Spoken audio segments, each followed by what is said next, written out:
اجرکم اللہ، اجرکم اللہ۔ آپ آمادہ ہو گئے رونے کے لیے؟ گزارش کروں گا جب مجلس میں بیٹھا کریں تکلف کر کے نہ رویا کریں، اپنی آوازوں کو آزاد کیا کریں۔ جب آپ بلند آواز سے بگڑے ہوئے چہرے کے ساتھ روتے ہیں نا تو آپ کا یہ بگڑا ہوا چہرہ زہرا کو بہت اچھا لگتا ہے۔ سیدہ ہماری مددگار ہوں گی۔ جب آپ بلند آواز سے روتے ہیں امام جعفر صادق دعا دیتے ہیں، امام محمد باقر تو مصلی بچھا کے عزاداروں کے لیے دعا کرتے ہیں، امام رضا تو آرزو کے ساتھ کہتے ہیں تم میرے جد پر کب روئے تھے؟ کتنے دن ہو گئے زیارت کیے ہوئے؟ لہذا عزاداروں مجلس میں تکلف نہیں کیا کریں۔ اللہ آپ کو کوئی غم نہ دے سوائے غم اہل بیت کے، ہمیں رونے اور رلانے والوں میں قرار دے۔ جی مولا علی کے مزاج میں غیرت مندی بہت تھی، یہ حضرت امیر المومنین کا امتحان تھا۔ امام حسن کو، امام حسین کو اللہ نے ان کے حساب سے آزمایا ہے۔ مثلا امام حسین کو پیاس بہت لگتی تھی، دنیا میں آنے سے پہلے اپنی ماں زہرا سے کہتے تھے میں پیاسا ہوں۔ ایک دن نبی سے کہا جناب زہرا نے بابا یہ بچہ مجھے رلاتا ہے، یہ بچہ جو میرے شکم میں ہے یہ مجھے رلاتا ہے۔ کہا یہ کیسے رلاتا ہے؟ کہا بابا یہ کہتا ہے میں بھوکا ہوں، اماں میں پیاسا ہوں۔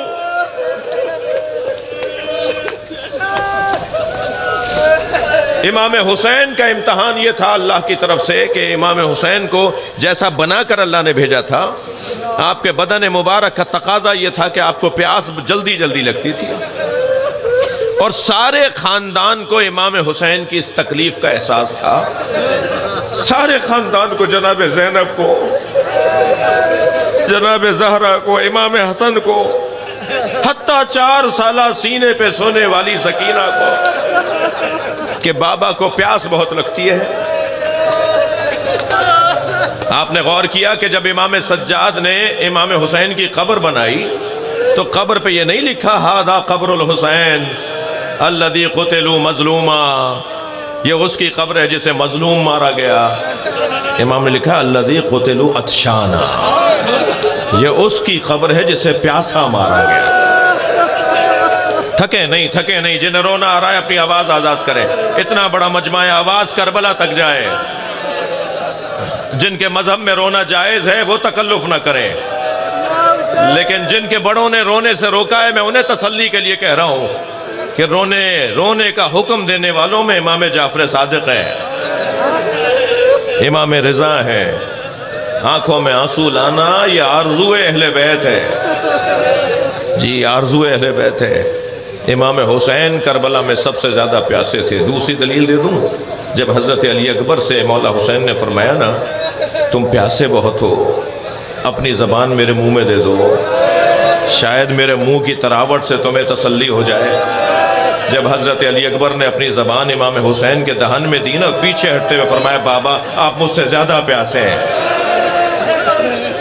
تیسری دلیل دوں، جب ذوالجناح خبر شہادت لے کر آیا، امام حسین کی شہادت کی خبر کون لے کر آیا؟ یہ انسان تو آگ لے کر آ رہے تھے، یہ ذوالجناح تھا جو اہل بیت کے ہاں خبر شہادت لے کر آیا۔ بیٹیوں والے لوگ بیٹھے ہوئے ہیں نا، آپ کے بیٹیاں ہیں نا، بیٹیوں سے باپ کو بڑا پیار ہوتا ہے، اور بیٹیاں بھی باپ سے بہت پیار کرتی ہیں۔ میں نے کربلا کے مقتل میں دیکھا ہے، ذوالجناح جب خبر شہادت لے کر آیا تو ڈھونڈ رہا تھا کہ سکینہ کہاں ہے، اسی خیمے پہ جا کر کھڑا ہوا جس میں جناب سکینہ تھی، زمین کربلا پہ اپنا پیر ایسے مار رہا تھا جیسے ماتم کر رہا ہو۔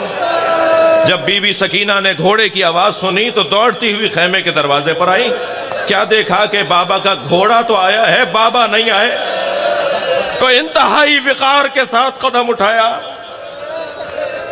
سمجھداریاں قربان ہو حسین کے بچوں پر، انتہائی طمانینت کے ساتھ، وقار کے ساتھ قدم اٹھایا اور گھوڑے کی گردن پہ ہاتھ رکھ کے فرمایا یا جوادو ابھی حل سقیا ابھی ام قتل عطشانا، اے میرے بابا کے گھوڑے اتنا بتا دے بابا کو پانی پلا کر مارا؟ میرا بابا پیاسا بہت تھا، بہت گریا ہو گیا، مجلس میرے حصے کی ہو گئی عزادارو۔ امام سجاد کا امتحان یہ تھا کہ امام سجاد کا بدن نازنین بہت تھا، ہاتھ پیر نرم بہت تھے، اکثر سفروں سے لوٹتے تھے تو بخار ہو جاتا تھا۔ یہ کربلا میں پہلی دفعہ نہیں ہوا تھا، امام بچپن سے تھوڑی کثرت کے بعد آپ کو بخار ہو جاتا تھا۔ ہاتھ بلا تشبیہ روئی کے گالوں کی طرح نرم تھے، جس کا بدن اتنا نرم ہو اس کے پیروں میں کانٹے چبھیں گے۔ وہ کربلا سے کوفہ، کوفہ سے شام جائے گا، اسے تازیانے مارے جائیں گے۔ یہ امام سجاد کا امتحان تھا۔ سنیں گے عزادارو، جناب زہرا کے مزاج میں مانگنا نہیں تھا۔ آپ نے کبھی اپنے بابا سے کچھ نہیں مانگا، آپ نے کبھی اپنے شوہر سے کچھ نہیں مانگا۔ جس کے مزاج میں مانگنا نہیں تھا، مولا نبی نے فرمایا فاطمہ میرے بعد تمہیں فدق مانگنا ہوگا۔ جس کے مزاج میں مانگنا نہیں تھا وہ بھری مسجد میں فدق مانگنے گئی۔ عزادارو کچھ لوگ کہتے ہیں شیعہ روتے ہیں، میں ان سے کہتا ہوں ذرا مجلس میں آ کر دیکھ لو یا کتابیں پڑھ کے دیکھ لو، پھر ہم سے کہنا ہم روتے کیوں نہیں، ہم مر کیوں نہیں جاتے۔ جس کے لیے نبی کھڑے ہو جاتے تھے، وہ جب مسجد میں آئی ہیں نا تو کوئی کھڑا نہیں ہوا، سیدہ کھڑی رہیں، سب بیٹھے رہے۔ بس میں مجلس مکمل کر رہا ہوں۔ ایک بہت بڑا نام تھا لاڑکانہ کے عبدالحمید چانڈیو صاحب، بڑے مضبوط خطیب تھے۔ وہ جب جناب زہرا کے یہ مصائب پڑھتے تھے نا کہ جناب زہرا نے بابا کی تحریر دکھائی، تو یہ مصائب پڑھتے ہوئے اپنی جیب سے کاغذ نکالتے تھے، اسے ٹکڑے ٹکڑے کر کے ممبر سے نیچے پھینک دیتے تھے، پھر اتر کے جاتے تھے اور وہ ٹکڑے اٹھا کے دوبارہ ممبر پر آ کر روتے ہوئے مجمع سے کہتے تھے کتنی دیر لگی؟ اجرکم اللہ۔ سارے مجمع سے کہتے تھے بتاؤ کتنی دیر لگی؟ تو روتا ہوا مجمع کہتا تھا چند لمحے لگے ہیں۔ تو وہ کہتے تھے جنہیں تم چند لمحے کہہ رہے ہو فاطمہ بوڑھی ہو گئی تھی۔ بابا کی تحریر کے ٹکڑے اٹھانے میں فاطمہ کے بال سفید ہو۔ اللہ لعنت اللہ علی قوم الظالمین فَسَيَعْلَمُ الَّذِينَ ظَلَمُوا أَيَّ مُنقَلَبٍ يَنقَلِبُونَ۔ یا اللہ ان آوازوں پر رحمت نازل فرما، رونے والوں کی توفیقات میں اضافہ فرما، بانیان کے رزق اور عزت میں اضافہ فرما، حاضرین کی توفیقات میں اضافہ فرما۔ یا اللہ مرحوم و مغفور حاجی غازی خان رند کے درجات کو بلند فرما۔ رضا بیمار ہے، رضا لاکھو بھائی کو شفا عطا فرما، حاجی مولا بخش کو شفا عطا فرما۔ یہ جتنے بھی فقیر تیری بارگاہ میں حسین کا ذکر لے کر آئے ہیں، ہم سب مولا کی بارگاہ میں فقیر ہیں، مانگنے آئے ہیں۔ کسی کی کیا حاجت ہے، کسی کی کیا حاجت ہے، یا اللہ تو علیم بالذات صدور ہے، تو ہمارے دلوں کا حال جانتا ہے، ان سب کی حاجات کو پورا فرما۔ امام زمانہ کے ظہور میں تعجیل فرما۔ اللہم صلی علی محمد و آل محمد۔